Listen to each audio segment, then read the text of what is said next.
Hi, I'm Adrien Weiss, they, them pronouns. I'm 27 years old, and my love language is assembling flat-pack IKEA furniture. I'm playing Clary Sage Truehammer, a 10-year-old dwarf girl who has a love of all things natural and a hatred of rules. Hi, I'm Rowan Beiter. I am playing Henrietta Embers in this campaign. I'm Jude, pronouns he, they. So I am playing Andwise, Willow-Watcher.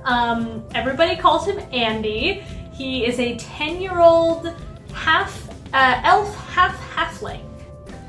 Hi, I'm Wren Leopold. I use they, them pronouns, and I will be playing Yarrow Arch in this campaign. Yarrow is the daughter of two famous adventurers, Cypress and Caspian Arch. She's the new girl in town. She's the only one who is not originally from Embers Hollow. Embers Hollow? The town. So Henrietta Embers, she is the youngest daughter of the mayor of Embers Hollow. She has two older siblings, Chastity and Alphagor. She's definitely that, I'm the youngest, I know everything kind of 12-year-old. She's definitely not one to just kind of sit back and let other people tell her what to do. She's gonna go headfirst into whatever she thinks is fun. So, Andy is the son of Adrien and Isana Willow-Watcher. They are respectively a seamstress in town and the town preacher or priest. Adrien is a paladin of the Church of Miracor, and as the third son, and as Adrien's third son, Andy is kind of being set up to also go off and take up a paladin role in the church when he comes of age. He has two older brothers, Ekiel, who's 12, and Vasilor, who's like 25-ish. Yarrow is a very sweet kid who I think has a lot of energy that she doesn't really know where to put. So Clary is a middle child, and I think the birth order here, in her family at least, is significant. She's got this older sister, Prunella, who, is the responsible one. She's taking over the family trade of basically medicine. Clary's parents are the apothecary and the barber surgeon in town. And so Clary has sort of some knowledge of, herbs and medicines and, that kind of thing. But she just, she loves to play in the forest with Mr. Tibbets, whom all her friends are a little concerned about. She loves to just run around getting up to, not no good, but, just getting up to shenanigans with her best friend, Andy. At this time, she's really just, having fun being a kid. If I had to describe Clary in 3 words, imaginative, carefree,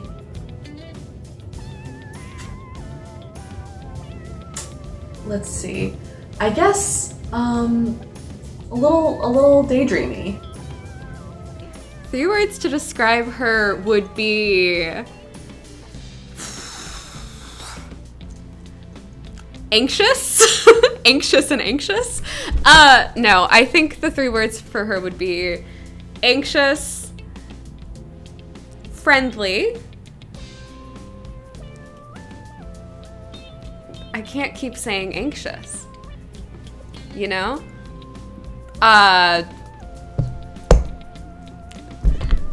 Annoying.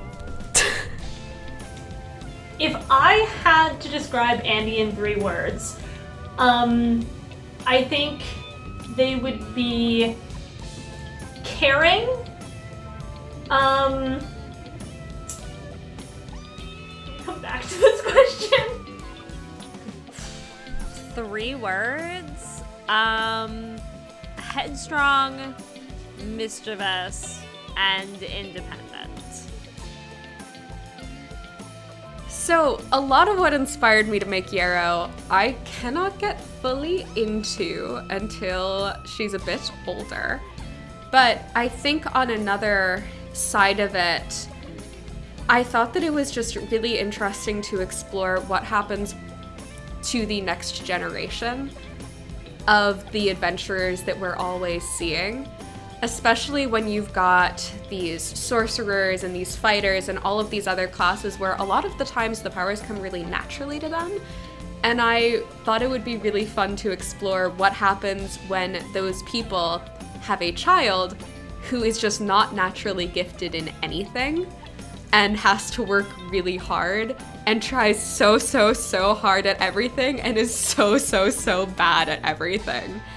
I just really wanted to explore the dynamics that kind of situation could lead to, because it's been circling in my head a bit. What inspired me to make Clary was, so in the main campaign offline that I'm playing, my character is essentially Oscar the Grouch, if Oscar the Grouch were a gnome and middle-aged and an artificer.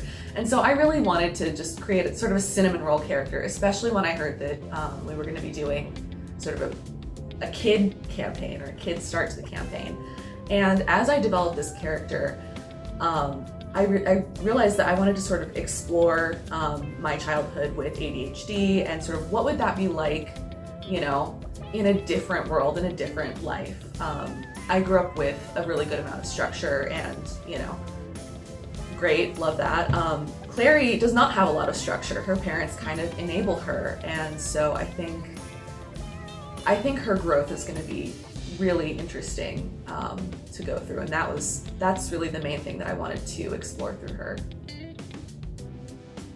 What inspired me to make Andy? For me, in my like home games, I'm normally a DM, so this was my first time in a while designing a character to play as a PC. And I really wanted to build a character through whom I could really explore like party dynamics.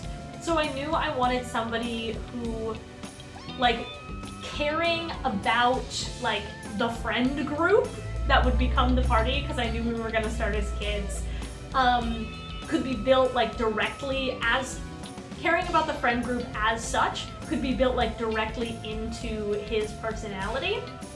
I was really excited about that. I also kind of wanted to explore a like, I don't want to do what my family wants for me character that felt that way and kind of opposite of what most people expect from that sort of character. So instead of somebody who wants to like go off and do adventure, the experience of like, actually maybe I want to like hang around, stay here in this space, and also have the issue not be like, I don't think I can succeed at adventure, but rather like, oh, I know I could. That's just not necessarily like what I want or what Andy wants. I think for me, I grew up as somebody, obviously, who had a really strong family connection. You know, sisters all around me, siblings. But I was somebody who always kind of had the support of my family. I was always really encouraged to be who I wanted to be, do what I wanted to do. The sky was the limit when it came to what I wanted. I grew up in a small town, you know, grew up with a really strong support network, and I kind of want to explore what that would look like for somebody who maybe didn't have that. You know, as somebody who had all of those things, I turned out a very specific way, and it kind of makes me wonder what somebody with my kind of personality, my kind of drive, my kind of independence would do in a situation where they didn't have that support structure that I always had, that was told, like, here's what you're gonna do, this is how it's gonna be. Her siblings have always done everything first. She's never gotten the chance to like be her own person. She's always kind of been living in those shadows, and she's just somebody who's not really willing to keep taking that. She's gonna find a way to make her mark, and she's gonna try really hard to be her own person.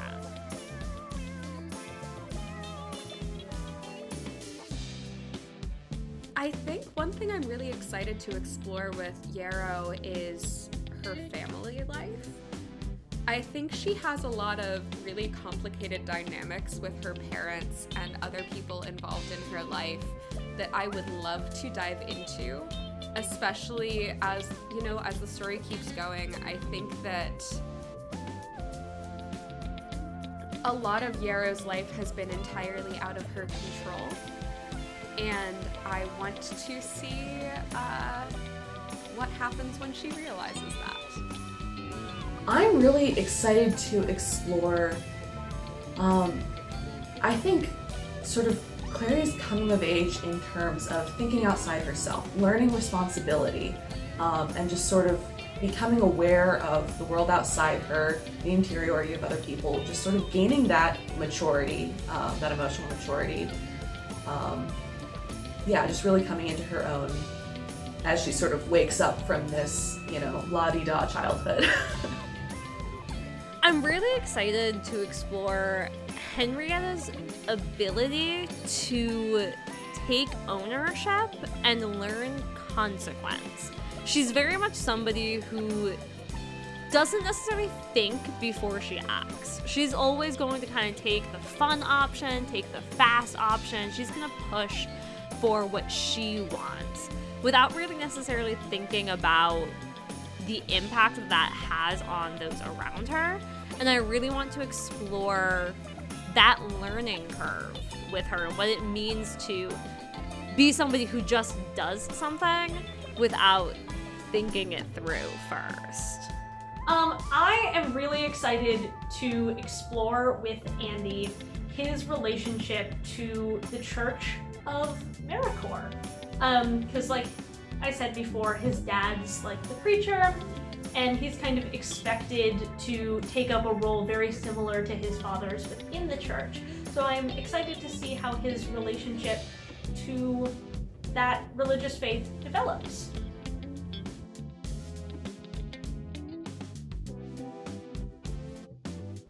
Calm down. Any advice? I think it would be listen to those around you. Gosh, where do I start? I would advise her to, check in on your friends, make sure that your friends are, even though, you see everything as sunshine and rainbows, maybe not everyone is like feeling that way. Also, sometimes rules are there for a reason, and sometimes there are very good reasons that things are the way they are.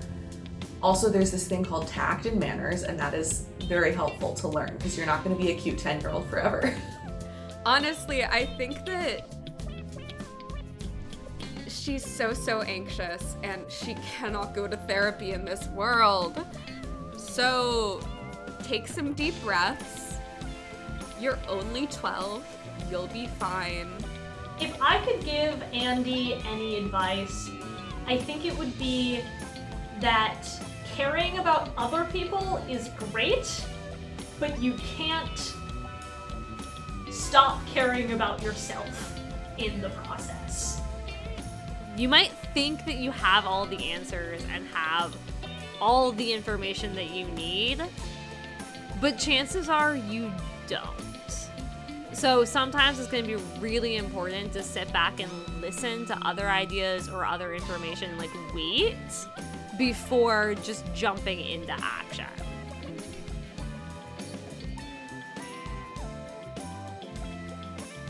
Clary's favorite drink, I have to say she's a juice girl. I think she's got a sweet tooth. I feel like, berry juice or something. Although, I feel like low-key she would go for birch beer. I feel like she'd be a birch beer girly. What would Andy's favorite drink be? Probably like herbal tea. Like if you get some like chamomile and some blackberry leaves, and then just like sit in a big fluffy blanket with a mug of it. Yeah. I think she would probably... See, my initial thought is a Capri Sun, because I think she would slam that. But I think that Probably like a sparkling strawberry lemonade, something like that. I think she'd like something not super sweet, a little sour, but still pretty sweet, that's like cool and refreshing. Ooh, it would have to be something like overly indulgent that like you typically wouldn't be allowed to have. Probably like a really sweet hot chocolate with a ton of like whipped cream and chocolate sauce and sprinkles and marshmallows. Just kind of way overboard. She's gonna go all in no matter what she does.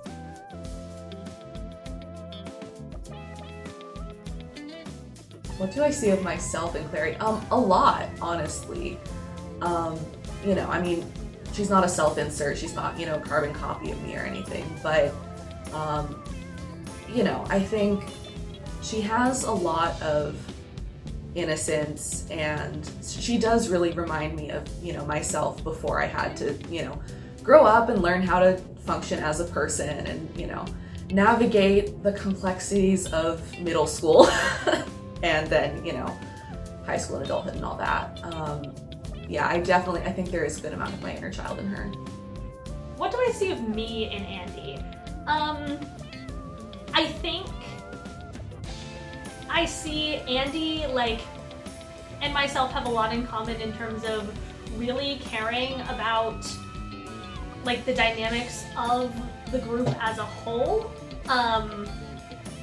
Also, Andy's the youngest, I'm a youngest, and so, some of the sibling dynamics between Andy and his brothers are, definitely inspired by my experience, being a youngest sibling. Yeah. Ooh, a lot. I see a lot of myself in Yarrow. I put a lot of how I was as a child into her. I don't know what that says about me, other than the fact that I had undiagnosed anxiety. I think I put a lot of being a sort of former gifted kid into her, but I was always someone who tried very, very hard to do well in academics as a kid, even though not everything did come easily to me. And I think that's something I see a lot of in her, as well as just, that sort of awkwardness in a kid who doesn't know how to connect to other kids. I was a really friendly kid, but I'm also really autistic. And that's the end of that sentence. I definitely see the personality as being a bit of the same. I definitely wouldn't describe myself as not independent, or headstrong, or driven.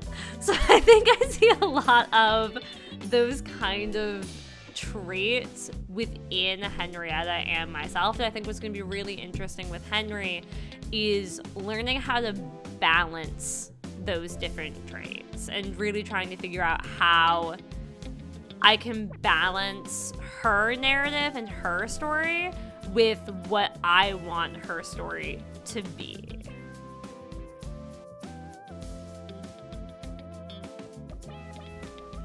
Oh boy. Watch the fucking show. Anything else I want to say? Have fun, have a great watch. This is gonna be a wild ride. I think this is kind of funny. My initial idea for the character of Andy was to have him be the third son of the nobleman of the town. And Emma told me, I called her up immediately and I was like, I have this idea. And Emma was like, so Rowan kind of already took that. And I was like, okay, well, she can have it, that's fine. And then we were just kind of spitballing about what he could be instead. And I brought up this idea of well, maybe he's the son of a cleric instead, that he's part of a church somehow. And as soon as those words left my mouth, I was like, oh no, I have just signed myself up to design an entire religion, haven't I? All hail Mr. Tibbets. Please watch the show. Please, look me in the eye. Look me in the eye, please. Please watch the fucking show. Please watch it. Please watch Optional Class. Please watch Optional Class featuring me.